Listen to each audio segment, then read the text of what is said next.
Hello guys, நம்ம சேனல்ல நம்ம லீட் கோட் ப்ராப்ளம்ஸ் கொஸ்டின்ஸ்லாம் பார்த்துருக்கோம். ஒரு டாபிக்ல இப்போ நம்ம அரேஸ் கொடுத்துட்டு இருக்கோம். கொஸ்டின் பார்த்தீங்கன்னா make two arrays equal by reversing subarrays. அதாவது ரெண்டு அரே கொடுத்துருப்பாங்க.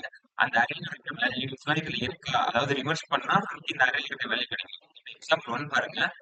டார்கெட் வந்து 1 2 3 4 இருக்கு. ஆனா அரே பார்த்தீங்கன்னா 2 4 1 3 இருக்கு. இப்போ இந்த அரேஸை நம்ம ரிவர்ஸ் பண்ணி எத்தனை ஸ்டெப் ரிவர்ஸ் பண்ணாலும் நமக்கு ஃபைனலா இந்த ஆன்சர் கிடைக்குமா அப்படிங்கிறத நம்ம பார்க்கணும். இது கிடைச்சா ட்ரூ வரும்.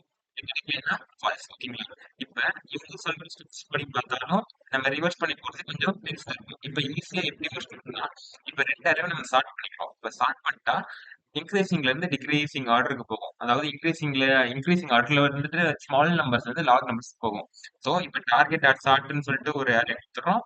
அரே டாட் சார்ட்னு சொல்லிட்டு ஒன்று கொடுத்துறோம். இப்போ for I in range of length of target, ஐங்கிறது அந்த லென்த் ஆஃப் டார்கெட் என்ன 4, for I in range of 4. அப்ப if target of I not equal to array of I. ஓகேங்களா? இப்போ ஐங்கிறது கொடுத்துட்டோம்னா இப்போ target of I not equal to array of ஐனா ரிட்டர்ன் ஃபால்ஸ். ஏன்னா நம்ம சார்ட் பண்ணியிருக்கோம். நம்ம கொஸ்டின் என்ன, ஈக்குவலா இருக்கணும். அந்த ரெண்டு அரேவும் ஈக்குவலா இருக்கணும். இப்ப இங்க 0th இண்டெக்ஸ் இருக்க வேல்யூ அரேல 0th இண்டெக்ஸ் இல்லைன்னா return false, otherwise return true. அதே மாதிரி இப்போ இந்த ஹை ரேஞ்ச் எல்லாமே எடுத்துக்கும். அவ்வளவுதான். If target of not equal to array of return false, otherwise return true. இப்ப ஃபர்ஸ்ட் எக்ஸாம்பிள்ல எல்லாமே இருக்கு வந்துரும். ஆனா தேர்ட் எக்ஸாம்பிள்ல பாருங்க 3,7,9 3,7,11 இருக்கு.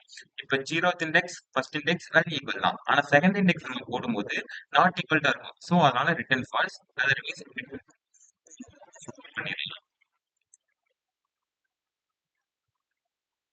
Answer is accepted.